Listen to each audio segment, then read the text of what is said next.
or thalassophobia, involves a persistent and intense fear of deep bodies of water. In a way, fearing deep makes sense. Large areas of the world's oceans remain unexplored and are likely to remain so. It's important to note that the fear doesn't just apply to the sea. Any lake or body of water that is too deep to see the bottom will induce the same response.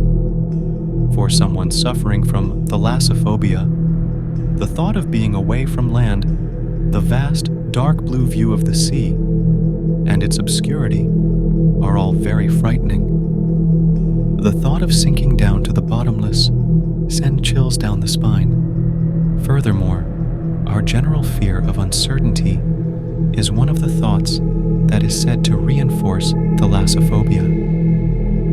Given the vastness of the seas and our obliviousness of the diversity of living and non-living things within them, this role is understandable. When discussing sea phobia, it is possible to discuss a similar effect. In this sense, having a history of drowning, witnessing drowning, hearing news of sea disasters, or observing the same fear in the person they look up to as a role model can all help to develop thalassophobia.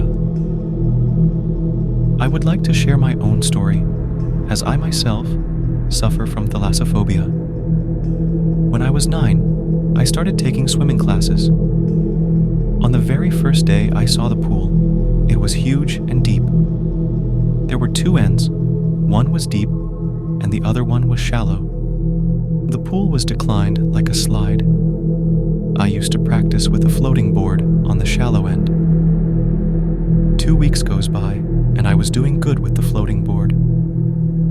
Our instructors called us. They were standing on the other end of the pool, the deep side. We formed a line, and it was time for us to show how much we have improved. I was nervous because we weren't allowed to use the floating boards.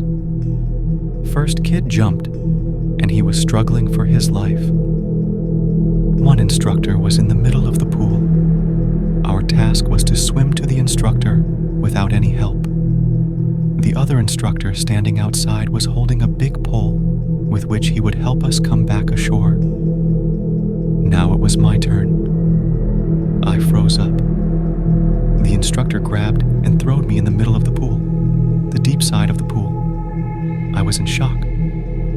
My eyes were open and all I could see was water, blurry, translucent water. I was flapping my limbs, but nothing helped. I was sinking, and the vastness of the pool and the fading light engulfed me. I was terrified. There was a darkness beneath, and horrific thoughts were emerging in my mind.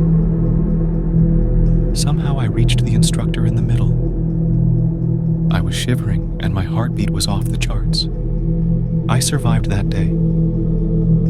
After that incident, I developed thalassophobia. To this day, I am afraid to open my eyes underwater. Whenever I go to a pool, I get this feeling that something might grab my leg and sink me down in the abyss.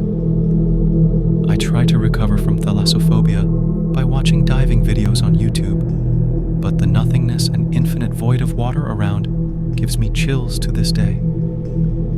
This is my story, how I developed thalassophobia through a near-drowning experience. Thank you for listening to my story. Please subscribe to my channel, as I would upload more real-life stories to my channel. Thank you.